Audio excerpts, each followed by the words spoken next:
ایک وقت کی ایک روٹی نہیں، ایک لقمہ اگر کھا رہا ہے لیکن وہ لقمہ بھی اخلاص بھرا ہوگا تو یاد رکھو کل میدان محشر میں بھی عزت ہمیں ملے گی اور جنت کے حقدار بھی ہم ہو جائیں گے، اور ساتھ ہی ساتھ رب العالمین کی رضامندی بھی ہمیں حاصل ہو جائے گی۔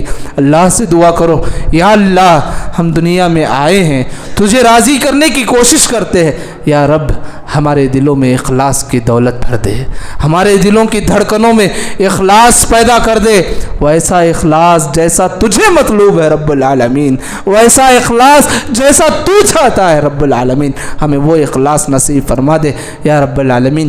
ہمیں ریاکاری سے، لوگوں کے دکھاوا بازیوں سے یا رب العالمین ہماری حفاظت فرما دے۔ اسی طریقے سے جانے انجانے میں ہماری بہت ساری غلطیاں ہوتی ہیں جو اخلاص کے منافی ہو جاتی ہیں، جانے انجانے میں بہت سارے ایسی غلطیاں ہوتی ہیں جس سے ہمیں ممکن ہوتا ہے ہمارا اخلاص ہم سے چھوٹ رہا ہے۔ ویسے جتنے بھی امور آپ کو سامنے ہو، چاہے کوئی دیکھ رہا ہو، چاہے ہم کسی کو دکھا رہے ہو، ان تمام سے اپنے آپ کو بچنا یہ ہماری ذمہ داری ہے۔ اور یاد رکھو جس بندے کی زندگی اخلاص سے پر ہو جائے گی وہ بندہ رب العالمین کا تقرب بھی حاصل کر لے گا، شیطان کے مکر و فریب سے بھی بچ کر کے زندگی گزارنے کی کوشش کرے گا۔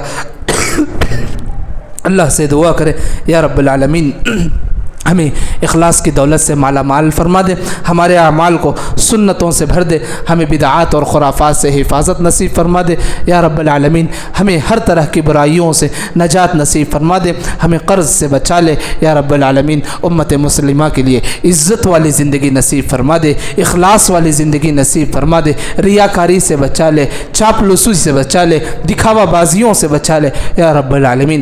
ہمارا ہر چھوٹا بڑا عمل صرف اور صرف تیرے لیے کرنے کی ہمیں توفیق نصیب فرما دے یا رب العالمین، ہمارے ہر عمل میں اخلاص کو بھر دے یا رب العالمین، آمین یا رب العالمین۔ بارک اللہ لنا ولکم فی القرآن العظیم ونفعناکم بالآیات والذکر الحکیم، انہ تعالی جواد کریم ملک رؤوف ورب حلیم۔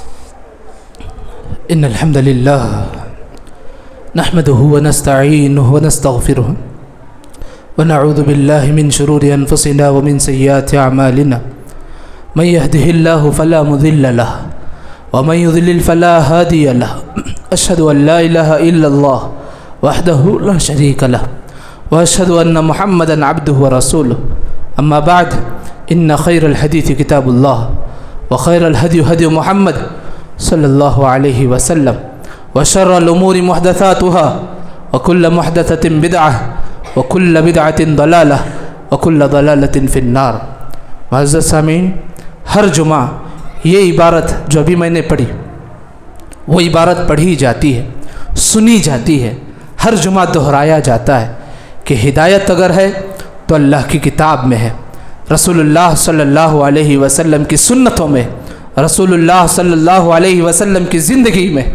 اس سے ہٹ کر کے جو چیزیں ہیں نبی نے کہا وہ بدعت ہے، اور اللہ کے نبی نے کہا ہر بدعت تمہیں گمراہی کی طرف لے کر جائے گی، اور نبی نے کہا کہ ہر گمراہی تمہیں جہنم کی طرف لے کر جائے گی۔ میرے بھائیوں، رمضان قریب آ رہا ہے، شعبان کے مہینے سے ہم گزر رہے، ابھی 2-4 دن کیا گزر جائیں گے۔ ہم ایک عمل ایسا کرتے ہیں، اللہ ہمارے امت کے نوجوانوں کو، خواتین کو، عمر والوں کو اور بگڑے ہوئے لوگوں کو ہدایت نصیب فرما دے کہ 15 شعبان کی مناسبت سے نہ جانے کون سی عید مناتے ہیں، جو عید نہ اللہ کے نبی نے منائی، جو عید نہ امہات المؤمنین نے منائی، جو عید نہ صحابہ نے منائی، جو عید نہ تابعین نے منائی، جو عید نہ تبع تابعین نے منائی، جو عید نہ علماء اکرام نے منایا، جو عید نہ محدثین اکرام نے منایا۔ میرے بھائی یاد رکھو، یہ 15 شعبان کی مناسبت سے، جو شب برات کی مناسبت سے عید کہلوائی جاتی ہے، یہ کوئی عید نہیں ہے، شریعت میں اس کا کوئی ثبوت نہیں ہے۔ یاد رکھو، شعبان کا مہینہ ہے، کرنے والے کام کرو، کیا کرنا ہے اس مہینے میں؟ نمازوں کی پابندی کرو۔ دوسرا کون سا عمل ہے جو اللہ کے نبی کرتے تھے؟ اللہ کے نبی اس مہینے میں روزے رکھا کرتے تھے۔ کب رکھتے تھے؟ کیا 9 کو 10 کو ایک دن مقرر کر کے؟ نہیں میرے بھائی۔ 15 کو رکھتے تھے؟ نہیں میرے بھائی۔ 15 سے پہلے ام المؤمنین عائشہ صدیقہ رضی اللہ عنہ کہتے کہ اللہ کے نبی مستقل شعبان کے مہینے میں اکثر روزہ رکھا کرتے تھے، اکثر روزہ رکھا کرتے تھے، لیکن امت کے لیے اللہ کے نبی نے پیغام دیا کہ 15 شعبان کے بعد آپ روزہ رکھنے سے بچے رہے۔ اس کی وجہ کیا ہے؟ تاکہ اس 15 شعبان کے بعد سے پھر 15 دن میں رمضان کے فرض روزوں کے سامنے ہم ملتے ہیں، وہ فرض روزے چھوٹ نہ پائے، اس لیے اللہ کے نبی نے 15 شعبان کے بعد سے روزے رکھنے سے منع کیا ہے۔ بس یہ ایک عبادت ہے، آپ مہینے میں روزہ رکھ رہے کوئی مسئلہ نہیں۔ روزہ رکھنے کی حکمت بھی اللہ کے نبی نے بتائی کہ بندے کے اعمال شعبان کے مہینے میں رب العالمین کے دربار میں پیش ہوتے ہیں، اس لیے میں روزہ رکھنا چاہتا ہوں۔ دوسری روایت میں اللہ کے نبی صلی اللہ علیہ وسلم سے منقول روایت ہے کہ میں روزہ رکھتا ہوں اس حال میں کہ اگر مجھے موت بھی آ جائے تو میں اللہ سے روزے کی حالت میں ملاقات کروں۔ میرے بھائی یہ مستقل پیغام ہے ماہ شعبان کے سامنے، ماہ شعبان کو رکھ کر کے۔ اس کے علاوہ 15 شعبان کو جو عید مناتے ہیں، گھروں میں اچھے اچھے کھانے پکاتے ہیں، مٹھائی پکاتے ہیں، اور اسی طریقے سے قبرستان کی زیارت کرتے ہیں، قبرستان میں پھول چڑھاتے ہیں۔ نہ جانے تم کتنے بھی اعمال کر لو میرے بھائی، اللہ کے نبی کی ایک حدیث کو یاد رکھو، کل محدثۃ بدعہ، ہر نئی چیز بدعت ہے، وکل بدعۃ ضلالہ، ہر بدعت گمراہی ہے۔ اچھی بدعت بری بدعت ہوتی نہیں، یاد رکھو، ہر بدعت اللہ کے نبی نے کہا ہر بدعت گمراہی ہے، اور ہر گمراہی تمہیں جہنم کے پاس لے کر جاتی ہے۔ بچو اپنے آپ کو، بچاؤ اپنے اہل خاندان کو، بچاؤ اپنے بچوں کو، بچاؤ اپنے گھرانے کو، بچاؤ اپنے سماج کو۔ جہنم کی طرف جا رہے ہیں لوگ، مسلمان ہیں لیکن کام جہنمیوں والا کر رہے ہیں۔ اللہ کے نبی کی بات کو یاد رکھو، یہ دعوت سمجھو، یہ ذمہ داری سمجھو۔ جس طریقے سے ایک وقت کھانا ہمارے لیے ضروری ہے، اسی لیے یہ سمجھو کہ نبی کا پیغام لوگوں تک پہنچانا، عمل کر کے بتانا، یہ ہماری ذمہ داری ہوگی۔ اللہ سے دعا کریں گے یا رب العالمین، ہم چند سالوں سے خرافات سے بچتے آ رہے ہیں، یا اللہ اس سال بھی ہماری حفاظت فرما دے، اس سال بھی ہماری حفاظت فرما دے۔ اور اسی طریقے سے 15 شعبان کی رات کوئی لمبی نماز ہے، کوئی نماز نہیں ہے۔ اسی طریقے سے اس رات میں کوئی کھانا بنا کر کے تقسیم کرنا سب غلط ہے۔ اس رات کیا مرحومین ہمارے گھر آئیں گے؟ کوئی نہیں آئیں گے میرے بھائی، شیاطین آئیں گے آپ کے گھروں میں۔ کیوں؟ کیونکہ آپ شیطان کو خوش کرنے والے کام کر رہے ہیں۔ اللہ ہمیں شیطان کو ناراض کرنے والا بنا دے، رب العالمین کو خوش کرنے کے ہمیں توفیق نصیب فرما دے، آمین یا رب العالمین۔ ان اللہ یأمرکم بالعدل والإحسان وإیتاء ذی القربى وینہی عن الفحشاء والمنکر والبغی یعظکم لعلکم تذکرون اذکروا اللہ یذکرکم وادعوہ یستجب لکم ولذکر اللہ تعالی اکبر۔